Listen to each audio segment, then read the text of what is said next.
Dan inilah yang menjadi syarat ghufira lahu ma taqaddama min dzambihi. Maka kita ini akan diampuni oleh Allah Subhanahu wa taala. Bismillahirrahmanirrahim. Assalamualaikum warahmatullahi wabarakatuh. Bismillah, alhamdulillahilladzi khalaqal khalqa wa qaddaral asya' wastafa min ibadihi ar-rusula wal anbiya. Wassalatu wassalamu ala habibina wa nabiyyina Muhammad sallallahu alaihi wasallam wa atba'ihil kiram, amma ba'd. As-shaimin was-shaimat dimanapun Anda berada, alhamdulillahirabbil alamin. Kita bersyukur kepada Allah Subhanahu wa taala yang masih memberikan kita kenikmatan luar biasa. Salah satu nikmat yang kita rasakan saat ini adalah nikmat kita sampai kembali kepada bulan suci Ramadan. Artinya doa kita ini diijabah, dikabulkan oleh Allah Subhanahu wa taala. Doa yang kita panjatkan di bulan-bulan sebelumnya, Allahumma barik lana fi Rajab wa Sya'ban wa ballighna Ramadan. Allah mengabulkan doa kita. Saat ini kita berada di bulan suci Ramadan. Kita perlu mengingat kembali bahwasanya bulan ini merupakan bulan yang sangat-sangat istimewa. Bulan penuh dengan keberkahan, bulan penuh dengan pahala-pahala yang dilipat gandakan oleh Allah Subhanahu wa taala, dan endingnya nanti Allah memberikan bonus yang luar biasa, yaitu berupa ampunan atau maghfirah. Dalam riwayat hadis Rasulullah sallallahu alaihi wasallam mengatakan, man shoma ramadhana imanan wa ihtisaban ghufira lahu ma taqaddama min dzambihi. Rawahul Bukhari. Dalam hadis ini Rasulullah sallallahu alaihi wasallam mengatakan bahwasanya man, barang siapa, shoma Ramadan, barang siapa ini siapapun, baik laki-laki maupun perempuan yang berpuasa, shoma, dan ini kata-kata umum ya, shoma ini berpuasa. Kemudian kata shoma itu diikat dengan kata-kata selanjutnya, yaitu Ramadan. Artinya dibatasi oleh waktu, yaitu bulan Ramadan.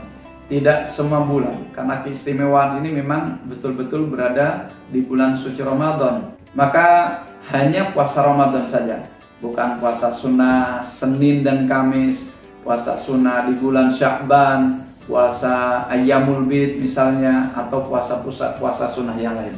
Kemudian ada syarat-syarat lain, yaitu imanan. Dan kalau kita menilik dalam ayat-ayat Al-Quran, iman itu selalu identik dengan amal-amal soleh.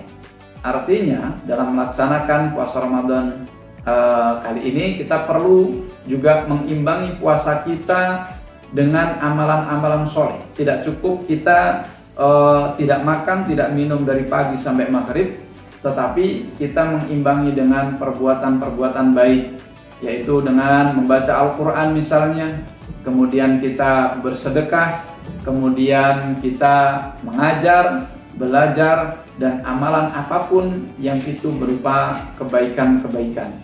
Kemudian ada lagi syarat untuk kita nanti bisa diampuni oleh Allah Subhanahu wa taala setelah berpuasa, yaitu ihtisaban. Selain beriman, kita juga ihtisab, menghitung-hitung, mengevaluasi apakah amal kita ini sudah cukup untuk mendapatkan ampunan Allah Subhanahu wa taala atau belum. Umpamanya kemarin kita masih bermalas-malasan ya, malas-malasan dalam kaitannya dengan sholat jamaah, kita tingkatkan sholat jamaah kita. Kemudian kemarin kita belajar masih malas, kita giatkan belajar kita di bulan suci Ramadan ini. Membaca Al-Qur'annya masih banyak ketinggalan, sekarang kita targetkan satu hari bisa membaca 1 juz, 2 juz, 3 juz, dan seterusnya, supaya amalan-amalan kita ini meningkat dan terus meningkat. Dan inilah yang menjadi syarat ghufira lahu ma taqaddama min dzambihi. Maka kita ini akan diampuni oleh Allah Subhanahu wa taala. Setelah apa? Melaksanakan puasa Ramadan, kemudian kita penuh dengan keimanan, yaitu iman, percaya kepada Allah, melakukan perbuatan-perbuatan yang baik, amal-amal soleh, kemudian kita mengevaluasi apa yang kita lakukan untuk kemudian kita tingkatkan. Lalu kemudian puasa ini juga membawa angin segar bagi orang yang melaksanakannya. Angin segar itu berupa kebahagiaan. Rasulullah Shallallahu Alaihi Wasallam dalam sebuah riwayat hadis an Abi Hurairah radhiyallahu anhu anna Nabiyya Shallallahu Alaihi Wasallam qala lis-shaimi farhatun indal fitri wa farhatun inda liqa'i rabbi, rawahul Bukhari wa Muslim. Bahasanya Nabi Muhammad SAW mengatakan orang yang berpuasa itu memiliki dua kebahagiaan. Bahagia yang pertama tentunya kebahagiaan yang langsung dia rasakan di dunia ini. Dia bahagia ketika berbuka. Bayangkan dari sahur, setelah itu imsak, kita berpuasa, menahan dahaga, menahan lapar, kemudian tiba saatnya maghrib, di depan kita ada hidangan, betapa bahagianya kita.